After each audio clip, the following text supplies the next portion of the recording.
12 গুণের নারীকে আল্লাহ তাআলা ভালোবাসেন। বলেন তো সবাই, কতগুলো গুণ? 12 গুণ। যেই নারীর মাঝে 12টা গুণ সে বিলং করতে পারবে, 12টা গুণ যে মেনে চলতে পারবে, তার লাইফে ফলো করতে পারবে, আল্লাহ তাআলা নিজেই তাকে ভালোবাসবেন। সুবহানাল্লাহ পড়বেন না আপনারা সবাই? 12টা গুণ একটু মনোযোগ দিয়ে শুনবেন। হেদায়েতের মালিক একজন, তিনি কে?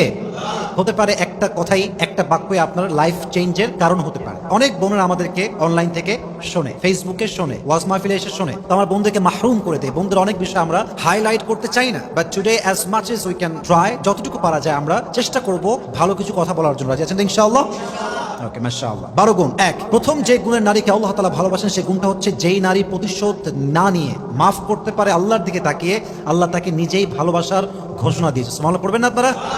কোরআনে আল্লাহ তাআলা বলেছেন, উইদ্দাত লিল মুত্তাকিন, আমি জান্নাতকে প্রিপেয়ার করে রেখেছি তাদের জন্য যাদের হৃদয়ে আল্লাহ তাআলার ভয় আছে। জান্নাত পাবে তারা যাদের হৃদয়ে আল্লাহ তাআলার ভয় আছে। তাদের গুণ কি কি আছে? আল্লাহ তাআলা একটা গুণ বলেছেন, ওয়াল আফিনা আনিন নাস, দে উইল ফরগিভ পিপল, তারা মানুষকে ক্ষমা করবে, and they will not take revenge, তারা প্রতিশোধ নেবে না। অনেকে দেখবেন যে অনেক আগে কেউ কষ্ট দিয়েছে, কোনো একটা কথা বলে, গালি দিয়ে, ধার নিয়ে, বা কোনো একটা ভাবে তাকে কষ্ট দিয়েছে, বাট মানুষ এটাকে পেলে পুষে বড় করে 4 বছর পরে গিয়ে হলো প্রতিশোধ নেয়। অনেকে আবার খুনও করে।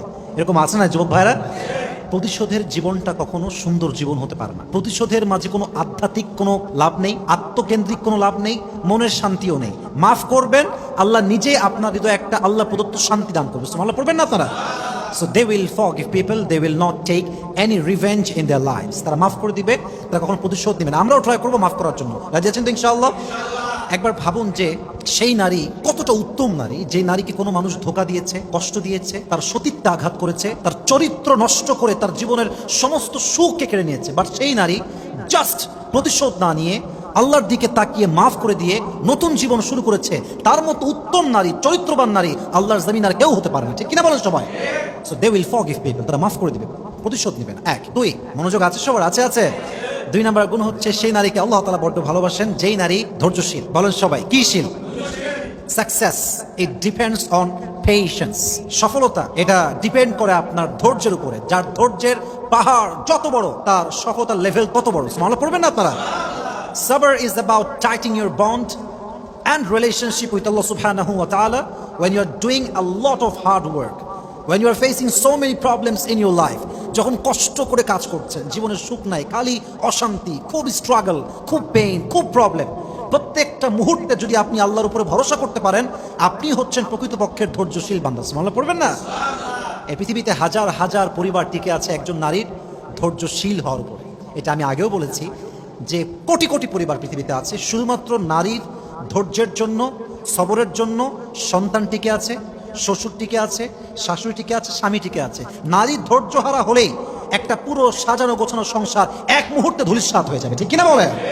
নারীর ধৈর্যশীল হওয়া অনেক দামি যুবক ভাইরা আমার। আল্লাহ প্রত্যেকটা মেয়েকে প্রত্যেকটা ক্ষেত্রে ধৈর্যশীল হওয়ার তৌফিক দান করুক। সকলেই মন খুলে পড়া আমিন। এজন্য ধৈর্যশীল নারীকে আল্লাহ তাআলা বড্ড ভালোবাসেন। শুধুমাত্র নারীকে নয়, কোরআনে আল্লাহ তাআলা বলেছেন, ইন্নাল্লাহা মা'আস সাবিরিন, যে ব্যক্তি ধৈর্যশীল হবে, পেশেন্ট, ধৈর্যশীল হয়ে প্রত্যেকটা অবস্থাকে ফেস করবে, প্রত্যেকটা সিচুয়েশন ফেস করবে, তার সঙ্গী হয়ে যাবে একজন। আওয়াজ দিয়ে বলেন তো তিনি কে? এজন্য কোরআনে আল্লাহ তাআলা বলেছেন, ইয়া আইয়ুহাল্লাযীনা আমানু ইসতাঈনু বিস-সাবরি ওয়াস-সালাহ, হে মুমিন বান্দারা, হে বিশ্বাসীরা, তোমরা আল্লাহর সাহায্য চাও দুই জিনিসের মাধ্যমে। 1 নাম্বার হচ্ছে আস-সালাহ, নামাজের মাধ্যমে তোমরা সাহায্য চাও। ওয়াস-সাবর, ধৈর্যের মাধ্যমে তোমরা সাহায্য চাও। যে বান্দা ধৈর্য এবং নামাজ দুটোকে একসাথে করে আল্লাহ সাহায্য চায়, আল্লাহ তাই গায়েবীভাবে সাহায্য করে। সুবহানাল্লাহ পড়বেন না? Seek the help with patience and সালাহ and definitely Allah will help you very soon. ধৈর্য এবং নামাজ নিয়ে আল্লাহর কাছে দোয়া করলে আল্লাহ বান্দাকে কখনো ফিরায় দেন। সুবহানাল্লাহ পড়েন সবাই আপনারা? অতএব ধৈর্য হচ্ছে আমাদের জীবনের সবচেয়ে দামি একটা জিনিস। তবে আমি জাস্ট ছোট্ট একটা বিষয় বুঝাই, ধৈর্য মানেই যে জাস্ট ধৈর্য, ইটস নট লাইক দ্যাট। সাবর means patience. It includes aspects of being self-disciplined, remaining spiritually steadfast, and especially showing fortitude when faced with adversity or setbacks.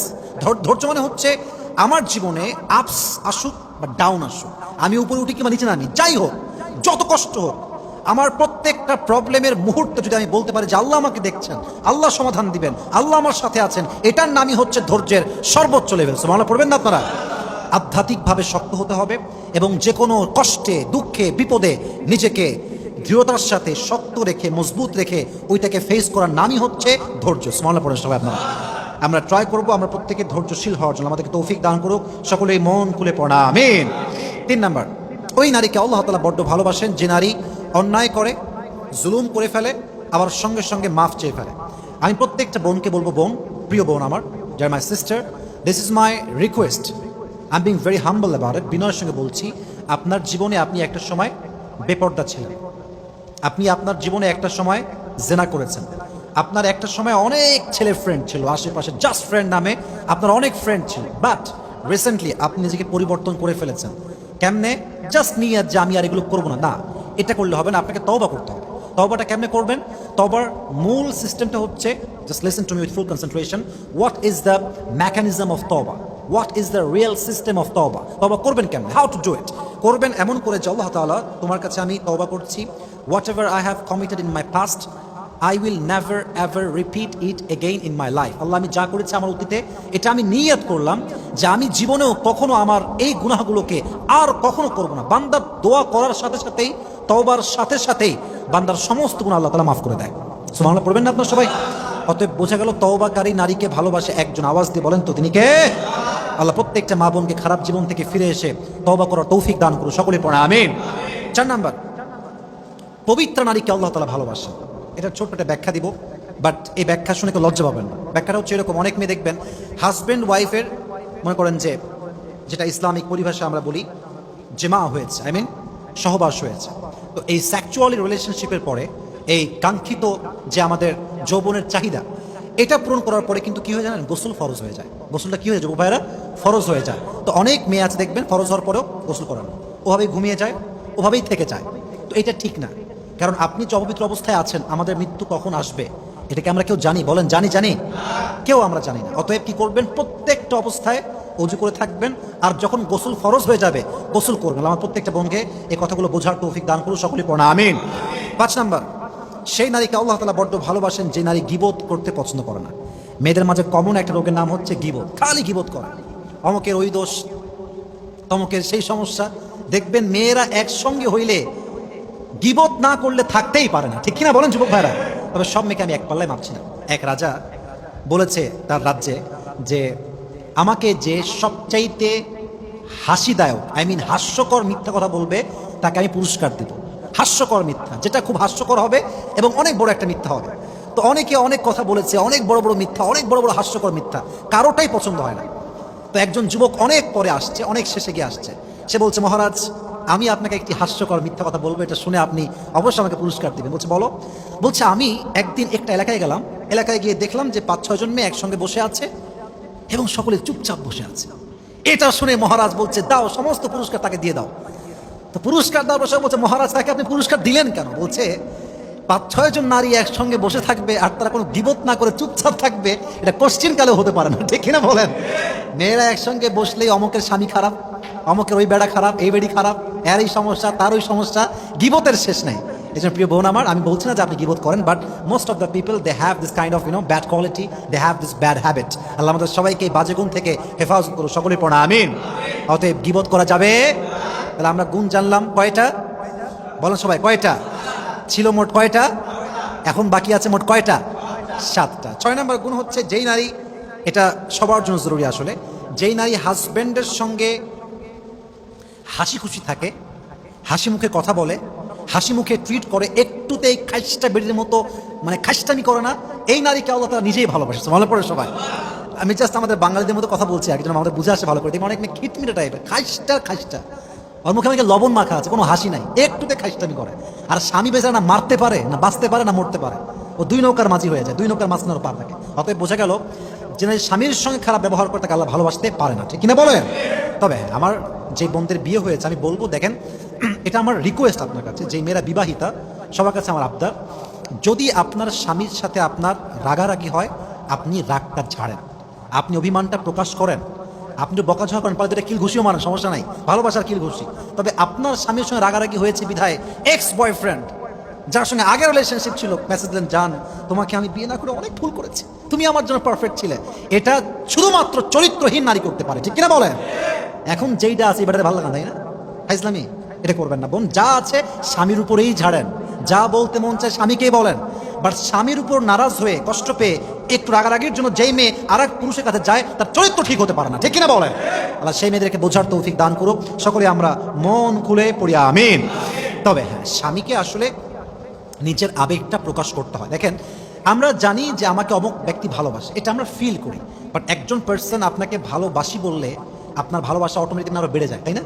মানে ভালোবাসে, আমি জানি যে আমাকে সে পছন্দ করে, ভালোবাসে, বাট যখন সে আমার সামনে এসে বলে যে আমি আপনাকে ভালোবাসি, এই জন্য বাসি, আজীবন ভালোবাসতে চাই, এই যে কথাগুলো, এটা আপনার ভিতরে মায়া মমতা আরো বেশি বাড়ায়। তো আমার বন্ধুকে বলবো, বোনেরা আমার প্লিজ ফেসবুকে বাজে কাজ না করে, টিকটকে টিকটক না বানিয়ে স্বামীর কাছে নিজের ইমোশনটাকে এক্সপ্রেস করেন। আপনার স্বামীর হৃদয়ে আপনার জন্য ভালোবাসা ঢুকাই দিবে একজন, আওয়াজ দিয়ে বলেন তো তিনি কে? স্বামী খুশি তো আল্লাহ তাআলা খুশি। আমি একটু বাক্যটাকে মুখস্থ করাই সবার কাছে, আমি বলবো আপনারা বলবেন, তারপরে আমি আগে শেষ করি। স্বামী খুশি তো আল্লাহ তাআলা খুশি, স্বামী নারাজ তো আল্লাহ তাআলা নারাজ। বলেন সবাই, স্বামী খুশি তো, স্বামী নারাজ তো। আল্লাহ প্রত্যেকটা বোনকে কথাগুলো বোঝার তৌফিক দান করুক। সকলেই মন খুলে পড়া আমিন। 7, সেই নারীকে আল্লাহ তাআলা বড্ড ভালোবাসেন যেই নারী নিজের চোখের হেফাজত করে। চোখের হেফাজত পুরুষের জন্য নয়, নারীর জন্য চোখের হেফাজত। মাঝে মাঝে দেখবেন যে রাস্তায় যাচ্ছেন, চোখ পড়ে গেছে এক মেয়ের দিকে, দেখবেন সেও তাকায় আছে, এটা ঠিক না। নারীদেরও যেমন চোখ হেফাজত করতে হবে, আমাদেরও হেফাজত করতে হবে। কারণ আমাদেরও যেমন অ্যাট্রাকশন আছে, নারীর মাঝে অ্যাট্রাকশন, আকর্ষণ যুবক ভাই আছে না নাই? যে নারী স্বামীর দিকে শুধু তাকায়, অন্য পুরুষের চোখ হেফাজত করে, তাকে আল্লাহ তাআলা নিজেই ভালোবাসেন। সুবহানাল্লাহ পড়ুন সবাই। 8, সেই নারীকে আল্লাহ তাআলা ভালোবাসেন যে নারী বাইরে বের হওয়ার সময় পারফিউম ইউজ করে না। যুবক ভাই, অনেক মেয়ে দেখবেন এমনভাবে পারফিউমের ঘ্রাণ ইউজ করে, মানে অটোতে বসবেন মনে হবে যে ইয়ার ইয়ে মে কাহা গিয়া, কোথায় আসলাম, কোন জগৎ, এটা কি পারফিউম ওয়ার্ল্ড না, মানে পারফিউমের ওয়ার্ল্ড নাকি অটো রিক্সা, বোঝা মুশকিল হয়ে যায়। আল্লাহ প্রত্যেকটা মেয়েকে এই পারফিউমের ফিতনা থেকে হেফাজত করুন। সকলেই পড়া আমিন। হাদিসে আসছে, এটা বড় মারাত্মক হাদিস, এটা বড়ই মারাত্মক হাদিস, যে যেই নারী, এদিকে তাকান, যেই নারী বাহিরে পারফিউম ইউজ করে বের হয়, যেই পরপুরুষ তার গায়ের ঘ্রাণ পায়, প্রত্যেকটা পরপুরুষের সঙ্গে জিনা করার গুনাহ তার আমল নামায় লেখা হয়। নাউজুবিল্লাহ পড়বেন না আপনারা? আল্লাহ প্রত্যেকটা মেয়েকে এটার থেকে হেফাজত করুন। সকলেই পড়া আমিন। Definitely you have the right to use this kind of perfume, okay use করেন, বাট এটা পরপুরুষের জন্য না, এটা স্বামীর জন্য হবে, ঠিক কিনা বলেন? এবার আসুন 9 নম্বর, যেই মেয়ে স্বামীর বাধ্য, who obeys her husband, Allah subhanahu wa ta'ala loves her so much, যে ব্যক্তি, যেই মেয়ে স্বামীর আনুগত্যশীল, স্বামীর কথা শুনে, তাকে আল্লাহ তাআলা নিজেই ভালোবাসে। সুবহানাল্লাহ পড়বেন না আপনারা? দেখেন, স্বামীর আনুগত্য মানে হচ্ছে, স্বামী যদি আপনাকে ইসলামের পথে চালায়, তবে স্বামী বলছে তুমি মূর্তি পূজা করো, তুমি শিরিক করো, তুমি অমুক কাজ করছো, আউট অফ ইসলাম, বেপরদা চলো, রূপ দেখাও, টিকটক করো, এই কথা বললে স্বামীকে আনুগত্য করা জরুরি নয়, ঠিক কিনা বলেন যুবক ভাইরা আপনারা? স্বামী যদি আপনাকে রাইট ওয়েতে ইনস্ট্রাক্ট করে যে তুমি এই দিকে আসো, বাম দিকে যেও না, প্রত্যেক নারীর জন্য এটা ফরজ বাধ্যতা, সেটা স্বামীকে ফলো করতেই হবে, ঠিক কিনা বলেন? তবে হ্যাঁ, বোনদের উচিত জাস্ট স্বামীকে মানলেই হবে না, স্বামীর রুচিটাও ফলো করতে হবে। আমার কথা কি আপনারা বুঝতেছেন যুবক ভাই? বোঝা যায়? স্বামীর রুচি ফলো করা, আমি জাস্ট এক্সাম্পল দিলে বুঝবেন আপনারা সবাই। দেখেন, একজন স্বামীর পছন্দ যে আমার বউটা 3 পিস পরবে, আমি জাস্ট বোঝাবার স্বার্থে বলছি। এখন কিছু কিছু মেয়ে আছে যে কি রোগে ধরে আল্লাহ মাহবুদি ভালো জানে, বাড়ির মধ্যে প্যান্ট আর শার্ট পরে থাকে, বাড়ির মধ্যে জাস্ট একটা নর্মাল গেঞ্জি, দেখতে সাঁতার লাগে একবার, রুচির বাইরে। আমি বলছি না যে আপনি খারাপ, বাট আমি বলছি আপনার স্বামীর রুচিটা আপনি বোঝেন। এই চুল কোনো মানে শ্যাম্পু দেয় না, কিছু মাখে না, এমন মানে একটা জঘন্যতম অবস্থা। একজন চরিত্রবান যুবক যখন দেখে আমার বউটা খাইস্টা নাম্বার 1, ওর ভেতর থেকে বইয়ের প্রতি যে মায়া ভালোবাসা, এটা অটোমেটিকলি দূর হয়ে যায় যুবক ভাইরা, ঠিক কিনা বলেন আপনারা সবাই? স্বামীর রুচিটাকে ফলো করেন, নিজেকে একটু পরিপাটি রাখেন। দেখেন, আমরা সাজি কেন? দেখবেন আমরা সাজি কখন? নিজের জন্য, আমরা মানুষের জন্য সাজি, যে মানুষ আমাকে ভালোবাসে, মানুষ আমাকে পছন্দ করে। দেখবেন যদি আপনি কোনো ড্রেস পরেন আর দেখছেন যে সবাই আপনাকে অপছন্দ করছে, এই ড্রেস ভালো হয়নি, এটা ভালো লাগে নাই, সবাই একই আপনাকে কমেন্ট করছে, দেখবেন যে এই ড্রেসটা আপনারা ভালো লাগবে না। দেখবেন যে কয়েক মাস ধরে আপনার ড্রেসটা আলমারি থাকবে, আপনি বের করবেন না, কেন? মানুষ পছন্দ করছে না। অতএব আমরা সাজি মানুষের জন্য দিন শেষে, অতএব আপনি সাজেন স্বামীর জন্য। প্রত্যেকটা সাজে আল্লাহ আপনার আমল নামায় সওয়াব দান করবে। So the girl who obeys her husband, Allah subhanahu wa ta'ala loves her so much. আল্লাহ প্রত্যেকটা মেয়েকে স্বামীর আনুগত্যশীল হওয়ার তৌফিক দান করুক। আমরা সকলে মন খুলে পড়ছি আমিন। 10, যেই নারী পর্দাশীল, তাকে আল্লাহ তাআলা বড্ড ভালোবাসেন। পর্দার অনেক গুরুত্ব আছে। পর্দা নিয়ে আমি অনেক কথা আমার লেকচারে বলেছি, আজকে জাস্ট শর্টকাটে বলবো। পর্দা মানে শুধুমাত্র হিজাব, নিকাব, বুঝবেন কথাটা? পর্দা মানে জাস্ট হিজাব, নিকাব, বোরকার নাম নয়। দেখবেন আজকাল অনেক মেয়ে বোরকাও পরে, টিকটক করে, বোরকাও পরে, আবার গান বাজনা বাজিয়ে রাস্তাঘাটে বেহায়ার মতো নেচে বেড়ায়, ঠিক কিনা বলে? বোরকা পড়লেই পর্দাশীল হওয়া যায় না। যার মনটা ঠিকঠাক, যার মনে সত্যি আল্লাহর ভয় আছে এবং সে সমস্ত বাজে কাজ থেকে নিজেকে বাঁচিয়ে তারপরে বোরকা পড়ছে, হিজাব পড়ছে, তাহলে এটা হচ্ছে নূরুন আলা নূর, আলোর উপরে আলো।